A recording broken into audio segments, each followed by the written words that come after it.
colaborador disse: o general Braga Neto, juntamente com os coronéis Oliveira e Ferreira Lima, concordavam com a necessidade de ações que gerassem uma grande instabilidade e permitissem uma medida excepcional pelo presidente da República.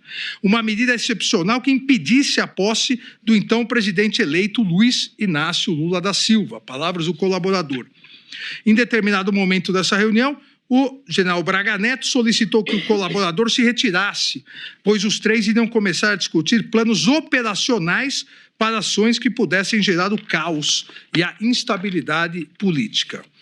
E o general Braga Neto entendeu que, pela proximidade com o então presidente da República, não seria bom que o colaborador permanecesse na reunião. 2 dias após essa reunião, o coronel Oliveira entrou em contato com o colaborador, solicitando dinheiro para realizar as operações que havia discutido com o general Braga Neto e o coronel Ferreira Lima na reunião do dia 12 de novembro de 2022. O colaborador procurou o general Braga Neto, informando dessa solicitação, e recebeu como resposta do general Braga Neto a indicação de que procurasse o PL, Partido Liberal, para obter o dinheiro necessário para a operação. Nesse mesmo dia, o colaborador recebeu por parte do coronel Oliveira um arquivo Copa 2022, que detalhava a logística da operação.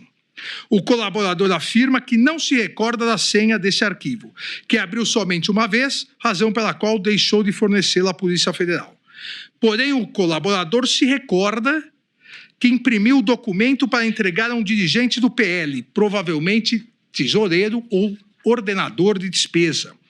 E nesse arquivo impresso pelo colaborador constava valores para deslocamento aéreo, locomoção terrestre, alimentação e provavelmente, mas não se recorda com certeza, gastos com celulares. O dirigente do PL disse ao colaborador que não poderia utilizar dinheiro do partido para esse tipo de operação.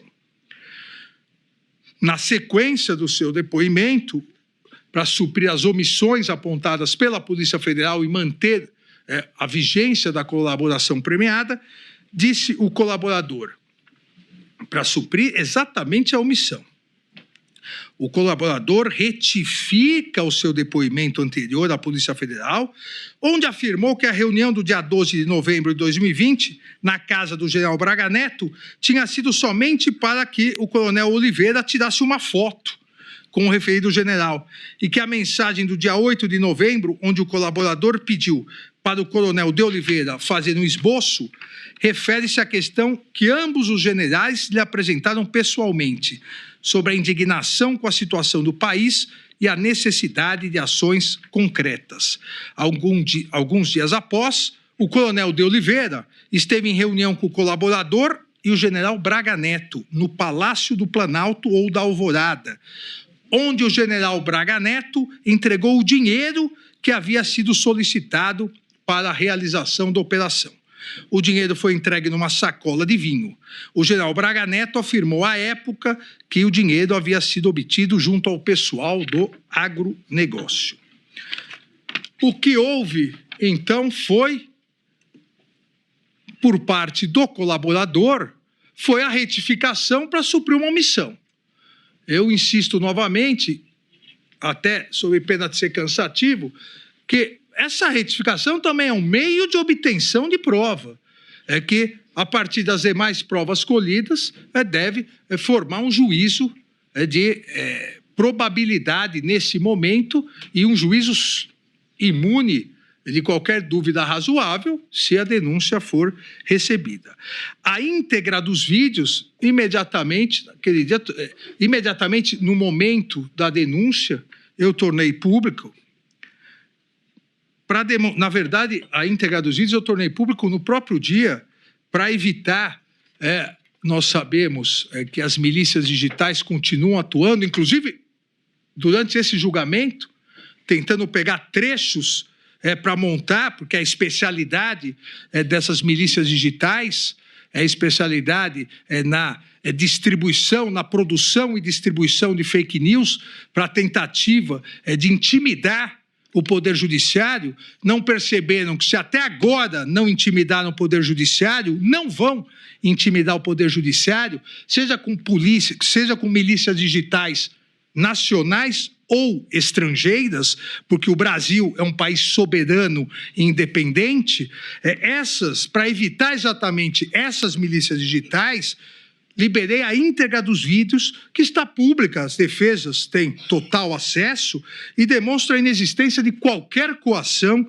ou irregularidade na audiência regularmente realizada para confirmar a manutenção do acordo premial, devidamente acompanhado pelo Procurador-Geral da República e por ambos os advogados aqui presentes. Repito, em nenhum momento esse Supremo Tribunal Federal, por meio do ministro relator, interferiu no conteúdo ou nos termos do acordo de colaboração premiada, tendo exercido somente o que a lei garante, não ao Supremo, a todo juiz, desde o juiz de primeiro grau, passando pelos tribunais de apelação, Superior Tribunal de Justiça e Supremo Tribunal Federal. Vamos agora ao último item das preliminares. A nulidade ou validade do acordo de colaboração premiada realizado entre a Polícia Federal e Mauro César Barbosa Cid. As defesas de Jair Messias Bolsonaro, Walter Souza Braga Neto, alegaram a nulidade do acordo de colaboração premiada celebrado entre o colaborador, Mauro César Barbosa Cid, e a Polícia Federal. Em virtude disso, foi reiterado da tribuna pelas sustentações orais.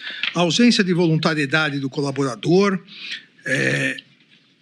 a não anuência da Procuradoria-Geral da República, fundamento em possíveis inconsistências entre as diversas versões, participação de magistrado no acordo de colaboração premiada, o que configuraria violação ao artigo 4º, parágrafo 6º da Lei 12.850.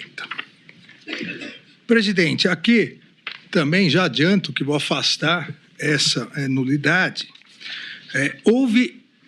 Eu diria que houve mais de uma vez a reiteração da voluntariedade do colaborador por diversas vezes, e a última das vezes foi na própria tribuna, onde o advogado César Roberto Bittencourt disse expressamente que o colaborador cumpriu com seu dever, cumpriu com sua missão, tinha conhecimento dos fatos por ser auxiliar do presidente da República.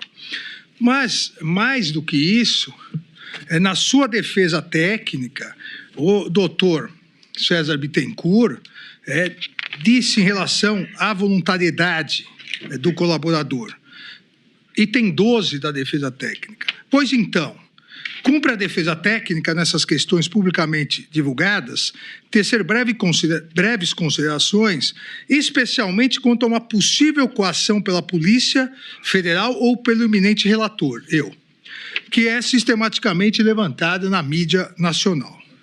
Primeiro, item 13. Primeiro, a orientação por acordo de colaboração premiada partiu de sua defesa técnica e passou por um juízo de aceitação que foi extremamente maturado com Mauro Cid e sua família.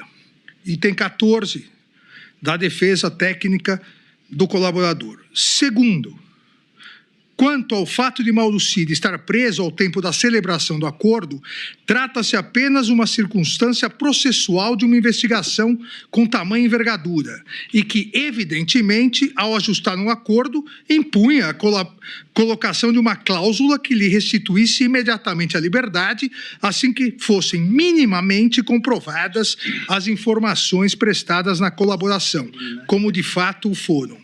Continua a defesa técnica do colaborador Mauro Cid. Item 15. Terceira razão.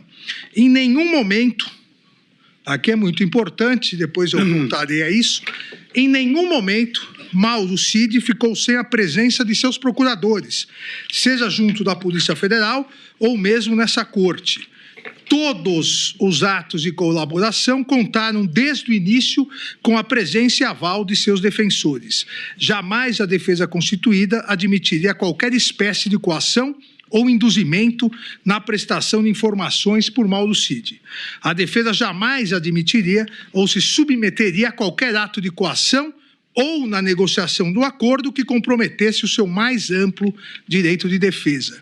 Um contraditório legalista, elementos do devido processo legal, garantido pela Carta Maior. E conclui a defesa de Mauro Cid, item 16. Feitas essas premissas, demonstrado está, exime de toda a dúvida, a validade e rigidez de todos os termos do acordo de colaboração premiada firmada por Mauro Cid. Em 1º de setembro de 2023, a Polícia Federal apresentou uma proposta de acordo de colaboração premiada com Mauro César Barbosa Cid. Apresentou ele, representado, já então representado pelos seus advogados, hoje aqui presentes, Dr. César Roberto Bittencourt, Dr. Jair Alves Pereira, doutora Vânia Barbosa Bittencourt, para fins de homologação, encaminhando cópia da investigação conduzida no âmbito do inquérito 4874. Da tribuna foi salientado que há uma nulidade porque houve o acordo, houve a homologação do acordo sem concordância, sem ciência do Ministério Público. Esse assunto, desde 2018, na ação direta de inconstitucionalidade 5508, de relatoria do ministro Marco Aurélio, nós decidimos que o acordo pode ser formalizado mediante a atuação da polícia, que pressupõe a fase de inquérito, cabendo manifestação posterior do Ministério Público, não de forma vinculativa. Ou seja, ficou decidido, eu lembro bem, o ministro Fux e a ministra Carmen também, nós discutimos isso há alguns dias no plenário, tanto o Ministério Público pode realizar o acordo de delação de colaboração premiada, quanto a polícia, mesmo sem a concordância do Ministério Público, o que não obriga o Ministério Público a utilizar-se desse meio de obtenção de prova. Nós discutimos muito a natureza jurídica da colaboração premiada. Ela não é, per si, uma prova. É um meio de obtenção de prova. Assim como a decretação de uma interceptação telefônica. É um meio de obtenção de prova. Se o Ministério Público, titular da ação penal, não quiser utilizar a colaboração premiada, ele não utiliza. Aqui nos autos ocorreu exatamente o contrário. Naquele primeiro momento, o então procurador-geral, na verdade, a então vice-procuradora-geral da época, discordou dos termos da colaboração premiada. Na sequência, em 6 de setembro, designei juiz auxiliar para realizar audiência, para verificar exatamente a regularidade, voluntariedade e legalidade da delação. Compareceu o colaborador, acompanhado sempre dos seus advogados, e no dia 9 de setembro de 2023, eu homologuei a delação, nos termos do artigo 4º, parágrafo 7º da Lei 12.850, porque estavam presentes o quê? Regularidade, legalidade, adequação dos benefícios pactuados e os resultados da colaboração. Quem pactuou? Quem realizou esse negócio jurídico personalíssimo entre Estado e investigado? Polícia Federal e colaborador. Quem estabeleceu as cláusulas? Polícia Federal e colaborador. O Poder Judiciário, por mim representado à época, em 9 de 9 de 2023, analisou o que a lei determina: regularidade, legalidade, adequação dos benefícios e resultados da colaboração à previsão legal. Todos aqui se recordam, não há muito tempo, havia colaborações premiadas em que se previam penas inexistentes, pactuadas, infelizmente. Eu falo infelizmente porque o professor Paulo Gonê sabe que eu fui membro do Ministério Público por mais de 10 anos e tenho enorme admiração pelo Ministério Público, por alguns membros do Ministério Público que inventavam determinadas sanções. Nesse acordo de colaboração premiada eram inventados benefícios. Então, o Poder Judiciário, a lei estabelece não só a regularidade e legalidade, mas a adequação com o que a lei prevê, o que é possível. E por que insisto nisso desde o início? Porque desde a homologação, dia 9 de setembro de 2023, até a data de hoje, o que foi pactuado entre Polícia Federal e colaborador continua exatamente idêntico. A alegação, tanto na defesa como na tribuna, é que, e chegarei lá mais adiante, de que em audiência para verificar se não havia motivos para rescisão da colaboração, porque quem tem essa função também é o Poder Judiciário, que o Poder Judiciário teria participado da pactuação. Não, a pactuação é lá do dia 9, a homologação é do dia 9/9 de 2023. A pactuação é do dia 1º de setembro de 2023, continua idêntico. E quem vai analisar, uma vez, se for recebida a denúncia, a regularidade, a legalidade, a efetividade ou não, é a turma, primeira turma, sem alterar qualquer ponto pactuado.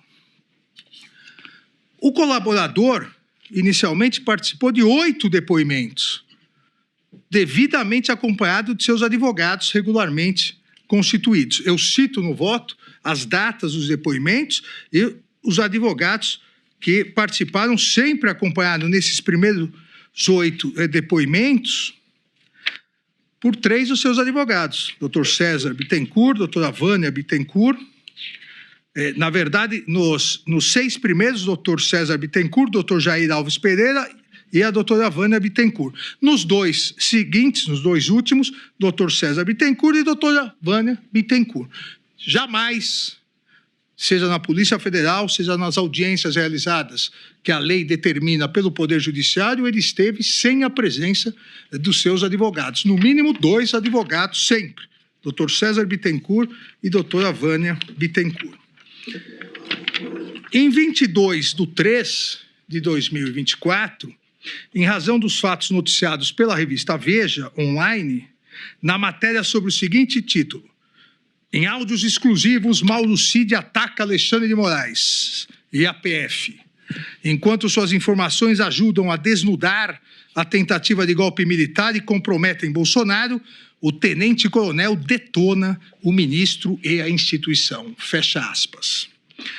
Em virtude disso, determinei a realização de uma nova audiência para verificar exatamente se seria necessário confirmar a voluntariedade e a regularidade da colaboração ou rescindir a colaboração.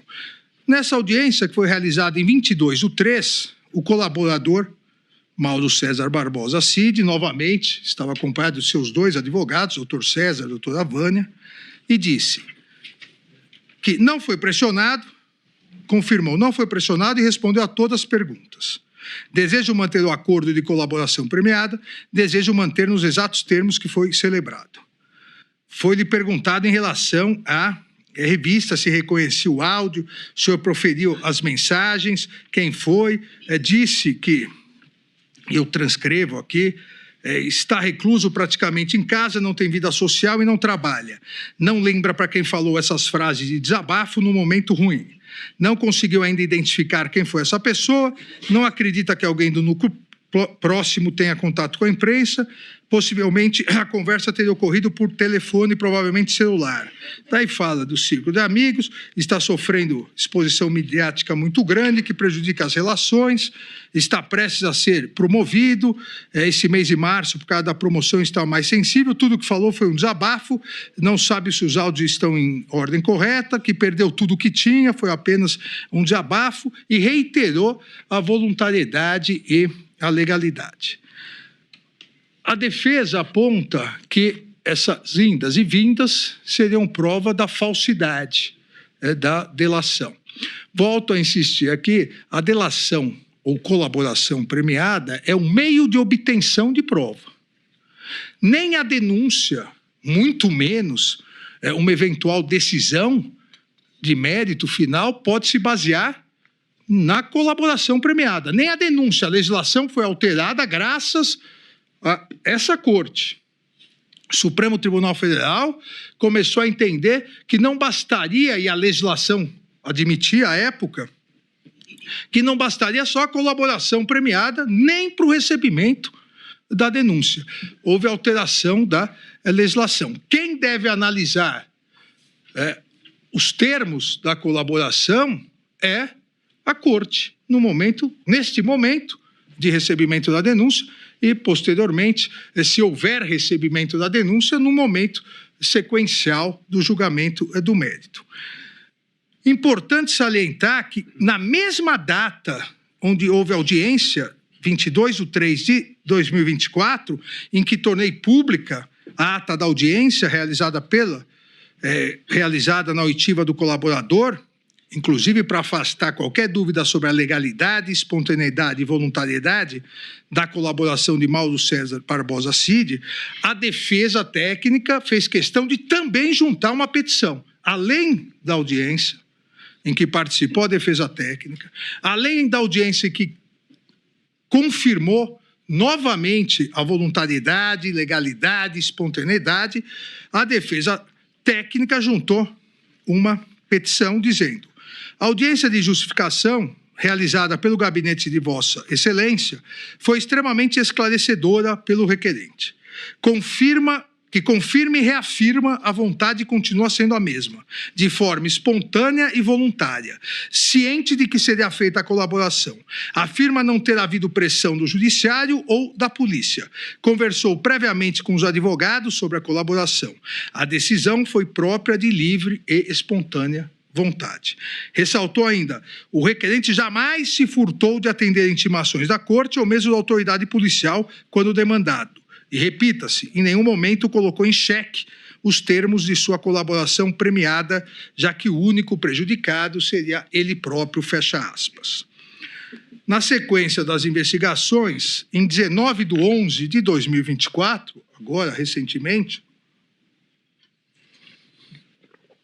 a Polícia Federal encaminhou ofício afirmando que, em virtude do prosseguimento das investigações, surgiram dúvidas sobre possível omissão dolosa nas informações prestadas pelo colaborador, destacando que, abre aspas, faz-se necessário trazer ao conhecimento de Vossa Excelência, no caso, eu como ministro relator, as circunstâncias do acordo de colaboração firmados pelo investigado Mauro César Barbosa Cid, para avaliação e análise desse relator quanto aos demais dados fornecidos pelo colaborador.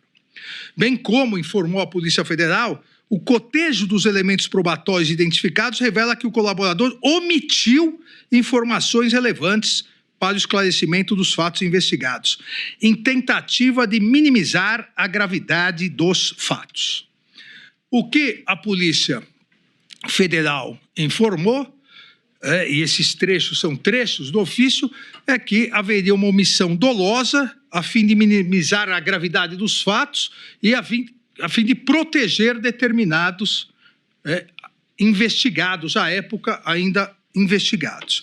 E nessa mesma representação, a Polícia Federal representou pela prisão preventiva do colaborador Mauro César Barbosa Cid. Dei vista à Procuradoria-Geral da República, que se manifestou também pela decretação de prisão preventiva de Mauro César Barbosa Cid, afirmando: as informações trazidas pela autoridade policial denotam conjuntura na qual o material produzido pela investigação em curso revelou inconsistências nas informações fornecidas por Mauro César Barbosa Cid em seu acordo de colaboração premiada, com omissão de dados e tentativa de minimizar situações de alta gravidade e referentes a atos concretos voltados à ruptura institucional almejada pelo grupo do qual fazia parte. Havia um pedido tanto de rescisão quanto de prisão preventiva. Assim, da mesma forma, da mesma maneira que eu havia feito Em 23 de março de 2024, determinei uma nova audiência. Porém, em virtude dos fatos gravíssimos alegados e já um pedido de prisão com parecer da Procuradoria, ao invés de delegar ao juiz instrutor, eu mesmo presidi a audiência e tive o prazer da presença também, por videoconferência minha e do Procurador-Geral da República, nessa audiência. E aí, presidente, colegas, me estranha, porque na audiência de 22/3, quando deleguei para um juiz instrutor, não tem problema nenhum. Quando eu, que tenho o poder delegante, participo, aí é nula. Ou seja, o ministro do Supremo Tribunal Federal que participa é nula. Agora, se delegar, não é nulo.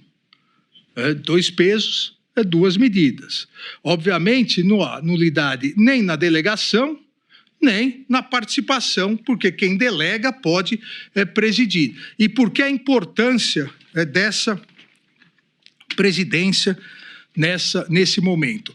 As investigações já estavam findando, era o último prazo que eu havia autorizado à Polícia Federal e havia pedido de prisão preventiva.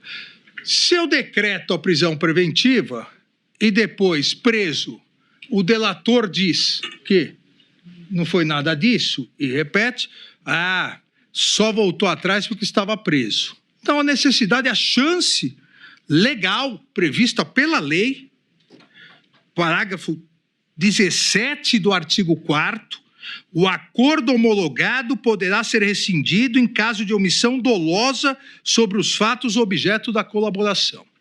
A audiência foi marcada para que o colaborador que compareceu novamente com seus advogados, doutor César Bittencourt e doutora Vânia Bittencourt, pudesse se manifestar sobre essa imputação que a Polícia Federal lhe havia feito, com parecer favorável da Procuradoria, sobre ele dolosamente ter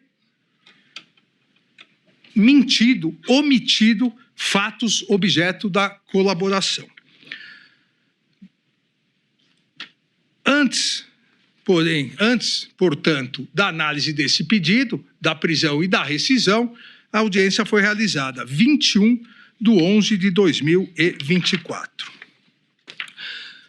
O colaborador, no início da audiência, foi advertido, assim como toda testemunha é advertida. O ministro Fux foi, tanto promotor como juiz.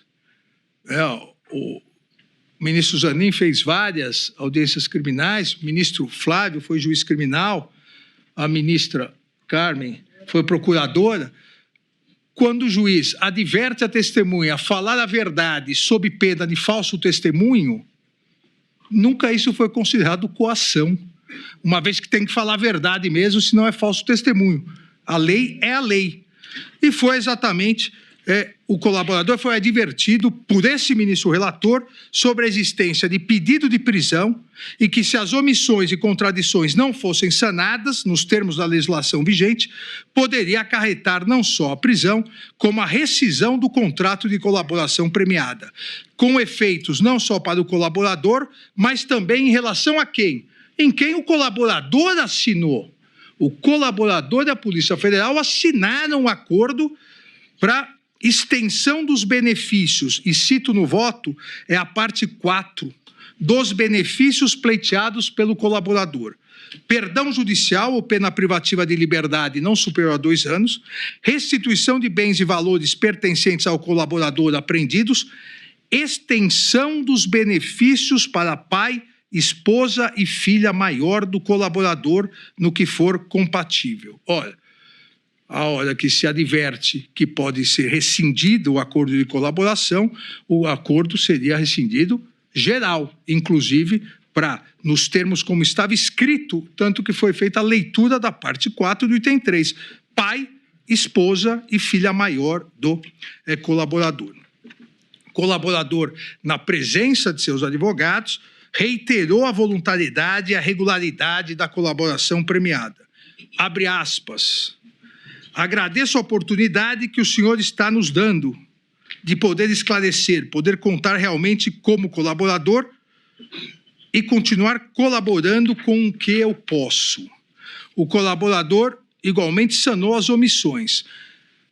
Aqui é outro ponto importantíssimo. Foi dito que foi feita a coleta de provas. Não que não seja possível a coleta de provas pelo Poder Judiciário. E no voto dado no juízo de garantias, na nossa discussão do juízo de garantias, isso foi muito discutido, que o juiz não deve se substituir às partes, nem a acusação, nem a defesa, mas o juiz continua com o poder geral de cautela e continua com o poder de suprimir omissões nas investigações. Isso constou expressamente no voto do eminente relator daquela ação, o ministro Fux. Mas aqui, para que não fosse rescindida a delação, haveria a necessidade de sanar as omissões. E isso que foi sanado. A omissão foi sanada. Eu transcrevo aqui o que foi sanado. A omissão era exatamente uma delas, dizia que 2 denunciados também teriam se encontrado na casa do general Braga Neto, também denunciado, para tirar uma foto com ele. E depois sanou, segundo o colaborador, isso deve ser comprovado, mas sanou exatamente que a reunião foi para outros motivos, a chamada Operação Punhal Verde e Amarelo. Ainda sanou a dúvida em relação a pontos da investigação do general Braga Neto, juntamente com os coronéis Oliveira e Ferreira Lima. Senhor presidente, uma frase bastante conhecida diz que a melhor forma de matar uma boa ideia é executando-a mal. É exatamente o que se passou com os primórdios da colaboração premiada no Brasil. E se gerou este debate que nos traz aqui, nesse ano de Nosso Senhor Jesus Cristo 2025, a estarmos discutindo num cenário em que haveria subjacentemente uma espécie de estigmatização do Instituto da Colaboração Premiada, e quase que uma mitificação em relação a ele. O ministro Alexandre bem lembrou que se cuida de um meio de obtenção de prova como tantos outros disponíveis no direito positivado pátrio. Por isso mesmo, considero que não há nenhum tipo de rejeição moral em relação à colaboração premiada. É certo que o denunciado, o investigado, o réu, tem o direito fundamental, essencial, sagrado de não se autoincriminar. Mas ele não tem a obrigação de mentir. Ele pode ou não, de acordo com a convicção pessoal e da sua defesa técnica. Mesmo nos Estados Unidos, o ministro Alexandre falou há pouco sobre soberania, e há pessoas que acompanham, às vezes, mais do que as instituições dos Estados Unidos do que as brasileiras. E em homenagem a elas, eu lembro que nos Estados Unidos, em relação não ao 8 de janeiro, mas ao 6 de janeiro, houve 1.583 acusações lá no 6 de janeiro. E desses, aproximadamente 1.000 réus se autodeclararam culpados. É claro que há as singularidades do sistema jurídico dos Estados Unidos, mas lá também há esta figura, com outros propósitos, obviamente, em que o investigado, o acusado, o réu, eventualmente, em busca de benefícios, reconhece a prática de atos típicos e antijurídicos. Então, não vejo nenhum tipo de irregularidade, nenhum tipo de inconstitucionalidade, rejeição moral. É muito difícil crer que um coronel do Exército Brasileiro, uma alta autoridade militar, seria facilmente intimidado, uma vez que, como disse o ministro Alexandre, nós próprios que aqui estamos temos esse treino, e a toga é apenas um sinal de independência, contra as covardias daqueles que atacam o Poder Judiciário. Há pessoas que acham que é um ato de coragem atacar o juiz. Não, é uma covardia, porque ataca um poder desarmado, e ataca tentando intimidar e ataca quem não pode responder com paridade de armas. Então, nós temos aqui, inclusive, essa capacidade de resistir contra atos covardes, que infelizmente marcam a cena pátria. A ministra Carmen foi relatora do importante caso em que o tribunal declarou inconstitucionalidade da chamada legítima defesa da honra. Por quê? Porque, às vezes, se acusava mais a vítima do que, propriamente, quem estava sendo julgado. Isso, às vezes, acontece também em relação ao julgador. Então, do mesmo modo, por simetria, eu não quero crer que uma autoridade militar do alto escalão do Exército Brasileiro, que fez juramento, inclusive, de pôr a sua vida a serviço da pátria, que tem treinamento militar, iria se intimidar numa audiência conduzida pelo ministro Alexandre de Moraes, que cumpriu, neste caso, não uma possibilidade, ele cumpriu um dever. Grave teria sido se ele não tivesse feito a audiência, ele próprio já aludiu, mas eu leio, e com isso concluo, o parágrafo 7º do artigo 4º da Lei 12.850. Realizado o acordo na forma do parágrafo 6º desse artigo, serão remetidos ao juiz para análise o respectivo termo, as declarações do colaborador, cópia da investigação, devendo o juiz ouvir sigilosamente o colaborador. Então, de fato, como a ministra Carmen disse, em se tratando de uma possibilidade de delegar ou não a execução, é claro que o dever sempre pertenceria a ele. E, neste caso, ele o adimpliu, de modo que, nesse instante processual, não vejo por que expungir esse acordo de colaboração premiada. Senhor presidente, quanto a este item, que, como o ministro relator afirma, é o que a gente mais se alonga, exatamente porque diz respeito a um dado essencial, que é o da colaboração, também não verifiquei que, neste momento, e com os dados que foram apresentados, e aqui reiterados agora pelo ministro relator, que se tenha elementos para se desconsiderar ou, de alguma forma, declarar a nulidade desta delação. Em que pese estas omissões, as audiências são feitas exatamente para isso. Eu mesma, como relator, em alguns casos, já recusei delações que foram apresentadas e submetidas à homologação ou não deste Supremo Tribunal Federal. Entretanto, para isso é preciso que haja também o cumprimento das exigências legais e a oportunidade que aqui foi oferecida nos termos legalmente previstos e que o ministro relator observou. Acho que, uma vez que a delegação, que era principalmente da audiência, que era tantas vezes mencionada e que volta a ser mencionada em alguns documentos das defesas, no sentido de que teria havido algum excesso ou alguma forma de não atuação adequada deste Supremo Tribunal Federal, pela atuação do ministro relator, ficou devidamente esclarecida, uma vez que competente é quem deve exercer uma função, não quem pode ou que eventualmente tenha até uma delegação, como ficou comprovado. Isto foi feito, portanto, nos termos da legislação. A parte de instrução da ação penal, se vier a ser recebida denúncia, é na fase adequada, com todo o direito de todos os advogados. O ministro Flávio Dino já enfatizou aqui todo o direito de todos os advogados. Vossa Excelência lembrou, ministro Rui Barbosa, eu lembro Sobral Pinto, que mais de uma vez dizia nos períodos de ditadura no Brasil: sou contra tudo que foi feito por essa pessoa, mas sou advogado e, portanto, ele tem o direito de ter um defensor, e é este o papel. Fui 30 anos advogada também, voltarei a ser, tal como o ministro Flávio Dino, às vezes até advogamos juntos, se eu viver mais 100 anos, não é, ministro? Porque Vossa Excelência, pela idade que me atribui, realmente, no próximo centenário estaremos juntos. Mas, enfim, considerando que os advogados estão exercendo seu papel e exercerão, e pelas defesas até aqui apresentadas, como eu disse e reitero, demonstram que as partes estão muitíssimo bem representadas e, portanto, com ampla capacidade de terem sucesso nos seus pedidos, pelo menos no que for instruído devidamente, com a participação também do Ministério Público como órgão acusador, e, portanto, não tenho elementos para desconsiderar neste momento a colaboração que foi feita e que será reavaliada na fase devida, no tempo devido.